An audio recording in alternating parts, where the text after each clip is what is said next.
सुखदेव जी महाराज राजा परीक्षित से कहते हैं कि कलयुग के आदमी को थोड़ा पॉइंट वीक पॉइंट मिल जाए तो प्रश्नों की झड़ी लगा देता है।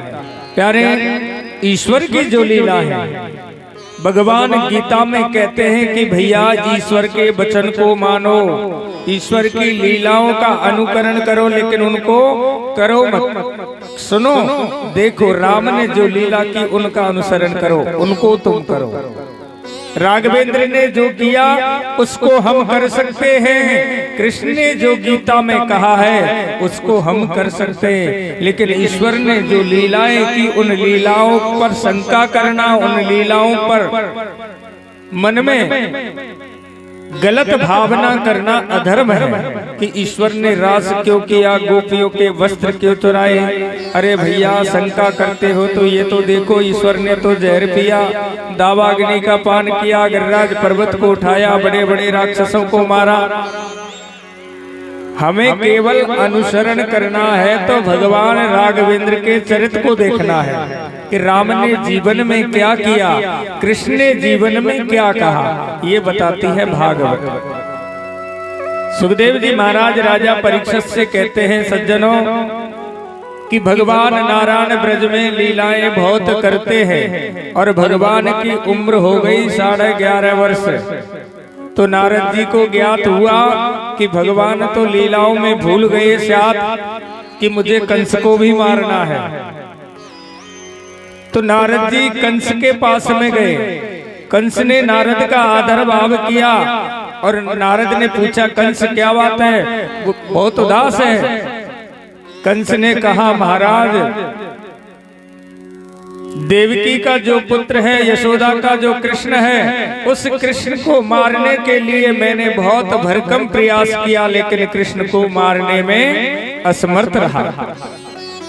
आपने भी कहा कि कालीधर से कमल पुष्प तोड़वाए आपके कहने पर, लेकिन उस कृष्ण ने कालिया नाग को भी नाग दिया। नारद जी ने कहा, कंस अब की बार ऐसा खेल रचाऊंगा कि कृष्ण बचेगा ही नहीं। तो नारद जी ने कहा कि तू एक काम कर, तेरे यहाँ एक यज्ञ का आयोजन कर, धनुष यज्ञ का आयोजन कर, और उस यज्ञ में तू कृष्ण बलराम को बुला, और जब कृष्ण बलराम तेरे यज्ञ में आए तो मौका पा करके तू कृष्ण बलराम को मार देना। कंस की बात समझ में आई, सीधे नारद जी कंस के यहाँ से और भगवान के पास पहुंच गए। प्यार से बोली राधे राधे। सीधे नारद भगवान के पास पहुंचे, भगवान को प्रणाम किया। भगवान से नारद ने कहा, प्रभु मैं कुछ सुनना नहीं चाहता, परसों कंस मर जाना चाहिए। भगवान बोले, कंस से क्या कहा देवऋषि? नारद बोले, वो सब छोड़ो, मैं चाहता हूं कि परसों कंस मर जाए। और सज्जनों,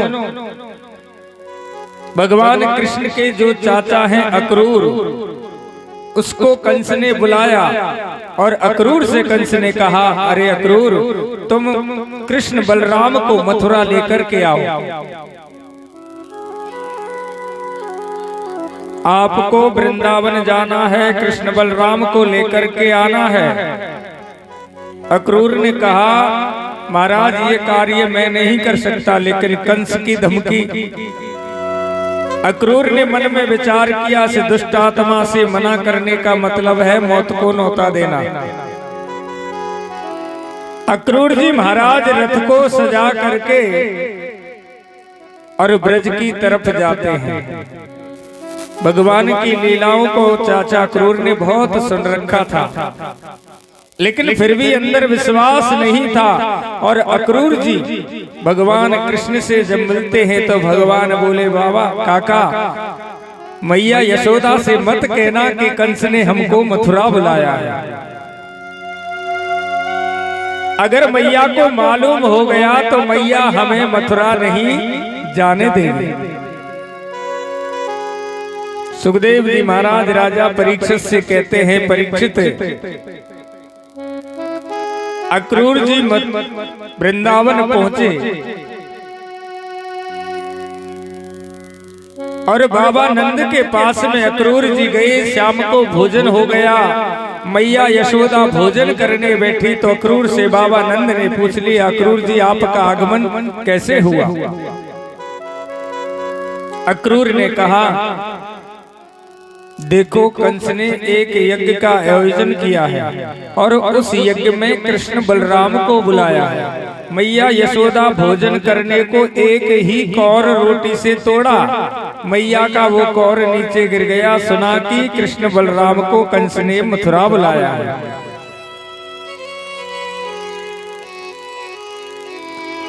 मैया यशोदा उस कौर को नीचे डाल करके अक्रूर से कहती, अक्रूर चाहे मेरे प्राण चले जाएं लेकिन कृष्ण बलराम को मथुरा नहीं जाने दूंगी। पूरी रात मैया की रोते रोते निकल गई। सज्जनों, सभी ब्रजवासियों को मालूम हुआ कि कल कृष्ण मथुरा चला जाएगा। हजारों गोपियां, हजारों भगवान के सखा मैया यशोदा के महल के सामने खड़े हो गए कि हम कृष्ण को मथुरा नहीं जाने देंगे।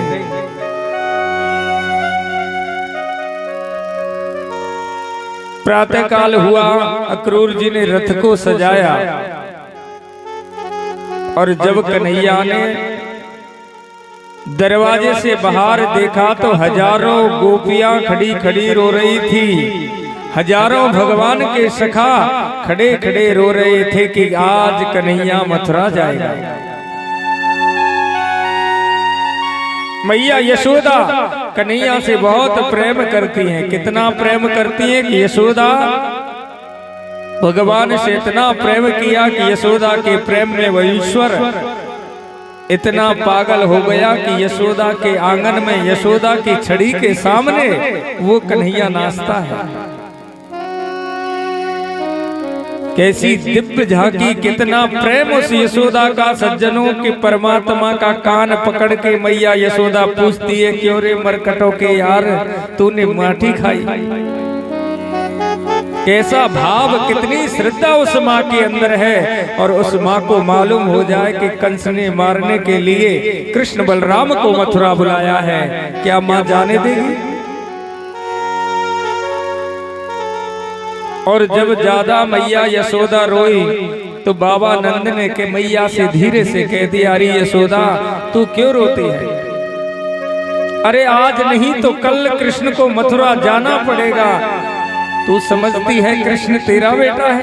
अरे कृष्ण तो वसुदेव देवकी का पुत्र है। आज मैया यशोदा को बता दे।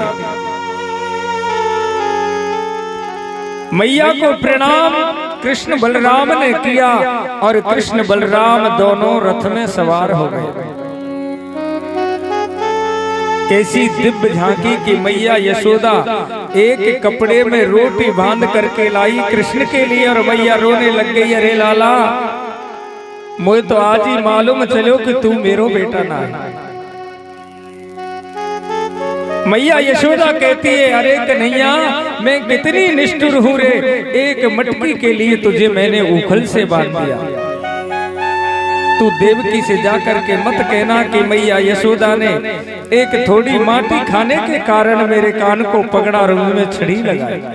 ऐसे भाव मैया यशोदा ने जब करे तो सज्जनों भागवत कहती है, स्वभाव दोपा समस्त दोष। कन्हैया रथ से कूद गए और मैया के गले से लिपट गए।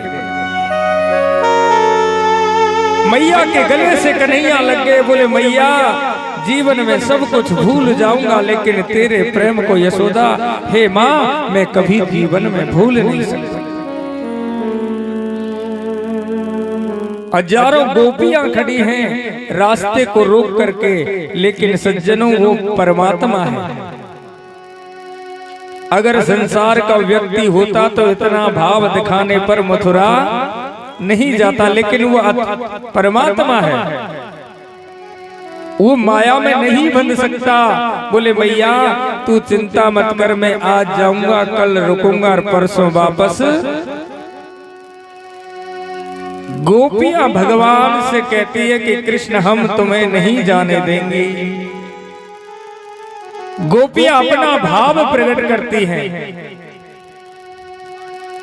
कन्हैया गोपियों से कहते हैं, गोपियों तुम भी चिंता मत करो, मैं एक दिन रुकूंगा और दूसरे दिन वापस आ जाऊंगा।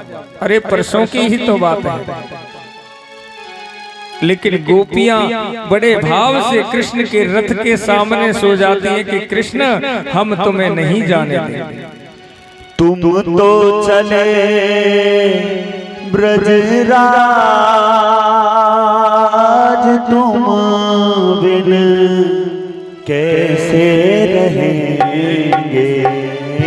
तुम तो चले ब्रजराज, तुम बिन कैसे रहेंगे। तुम तो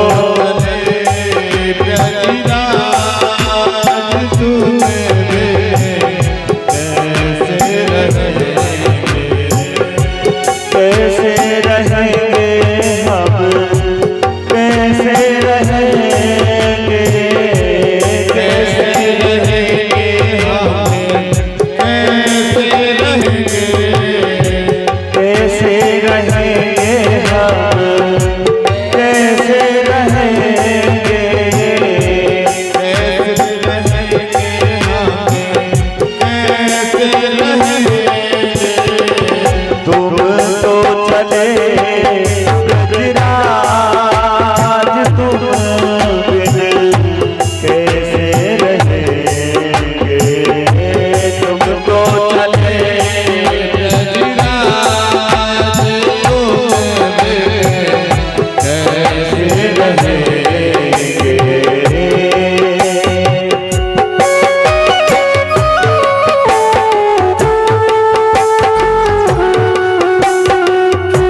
माखन खायो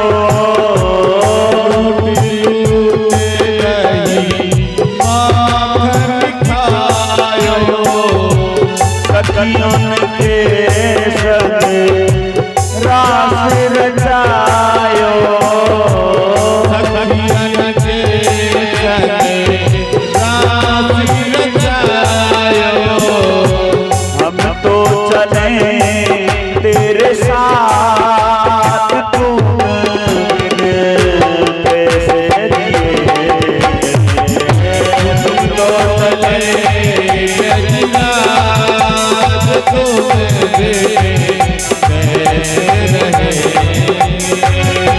कैसे रहे हम कैसे रहेंगे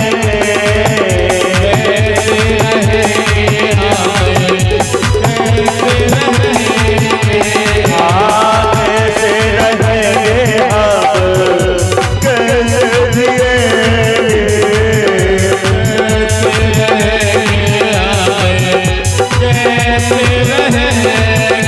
अरे तुम तो चले ब्रजराज तुम वीर कैसे रहे तुम तो तुम वीर कैसे रहे तो चले ब्रजराज तुम वीर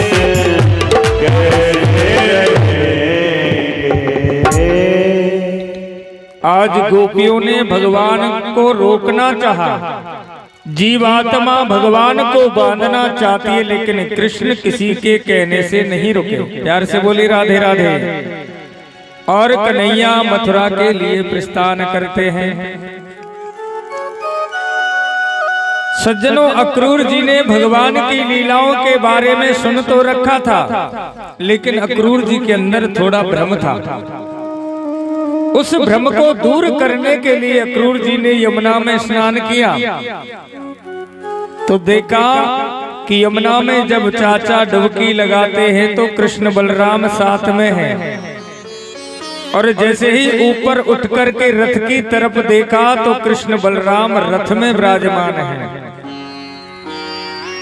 उसी समय अक्रूर को भरोसा हो गया कि कंस इनका कुछ नहीं बिगाड़ सकता, और कन्हैया को यमुना के किनारे छोड़कर अक्रूर जी ने कंस से कह दिया, अरे कंस, मैंने तो मेरा काम कर दिया कि कृष्ण बलराम को मथुरा ले आया। और सज्जनों, कंस ने मथुरा नगरी को जैसे दुर्योधन ने हस्तिनापुर को सजाया, वैसे ही मथुरा नगरी को सजाया कि कृष्ण को मालूम ना हो जाए कि मामा ने मुझे मारने के लिए बुलाया है। हजारों ब्रजवासी भगवान के साथ में हैं, बाबा नंद साथ में है, और भगवान के ब्रजवासी जो है ना बड़े भोले भाले हैं। ब्रजवासी बोले, लाला हम पहली बार मामाओं के जा रहे हैं और हमारे जो कपड़े हैं ना फटे पुराने हैं। अरे ऐसा कर कोई कपड़ों की व्यवस्था हो जाए तो अच्छा लगेगा, शहर का मामला है, मथुरा शहर था उस समय। तो कन्हैया की नजर एक धोबी पर पड़ी जिसका नाम है रजक। सज्जनों, ये रजक नाम का धोबी भगवान से बैर रखता है। इसका भाई था अगासुर, जो सर्प बनकर के ब्रज में गया, भगवान ने उसका उद्धार किया। उसी दिन से रजक इंतजार करता है कि जिस दिन कृष्ण मथुरा आएगा उस दिन कृष्ण को अपने हाथों से मारूंगा।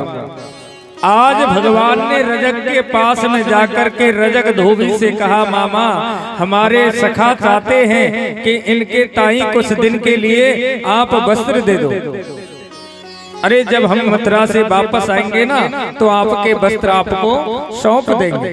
अरे जैसे ही उसको मालूम हुआ ये तो कृष्ण है, तो अनाप शनाप रजक नाम का धोबी भगवान के बारे में बोलता है। श्री धामा ने कहा, अरे कन्हैया जी, धोबी तो को बार बार अनाप शनाप शब्दों का उच्चारण करता है, इसको जरा पूतना बारे हाथ दिखा दो। तो जैसे ही सखा ने कहा, भगवान ने एक चाटा रजक धोबी के दिया, एक ही में प्राण निकल गए। एक चाटे में रजक के प्राण निकाल दिए। तो ब्रजवासियों ने जो कपड़े कंस के थे, उन कपड़ों को ब्रजवासियों ने पहना, लेकिन अब ब्रजवासी छोटे छोटे और कंस के कपड़े तो बहुत बड़े थे। तो भगवान एक सुदामा नाम के दर्जी के पास में गए। एक दर्जी पर भगवान ने वस्त्र ठीक कराए। दर्जी पर भगवान ने कृपा की। सुदामा नाम के एक माली ने भगवान को फूल माला अर्पण कराई, क्योंकि ब्रजवासियों का शौक होता है अच्छे कपड़े, फूल माला, माथे पे चंदन, आंखों में काजल, गले में माला, ये ब्रजवासियों का शौक है। और सज्जनों, जैसे ही मथुरा में कृष्ण ने प्रवेश किया, कंस ने तो आदेश कर दिया कि कृष्ण बलराम का कोई स्वागत नहीं करेगा, लेकिन ब्रज नगरी मथुरा नगरी की स्त्रियों ने जब श्याम सुंदर कृष्ण बलराम को देखा तो जबरदस्त भगवान का मथुरा में स्वागत हुआ। कुब्जा भगवान कंस के यहाँ चंदन लगाने जाती थी, तो भगवान से ब्रजवासियों ने कहा, भैया थोड़ा थोड़ा चंदन हमारे लग जाए तो अच्छी बात है। एक कुब्जा, सज्जनों, इसका नाम है सरेंद्री, कंस के यहाँ चंदन लगाती थी, तो भगवान ने इसको सुंदरी कह के संबोधित किया। ये टेढ़ी मेढ़ी थी।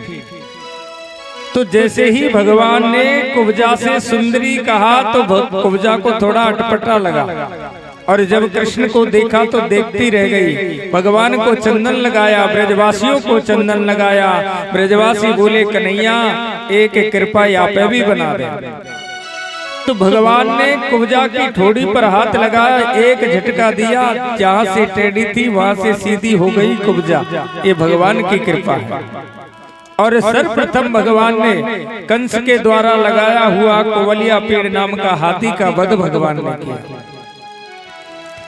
सुखदेव जी महाराज राजा परीक्षित से कहते हैं कि परीक्षित, जब कुवलिया पेड़ हाथी को भगवान ने मार दिया तो कंस को और भय हो गया।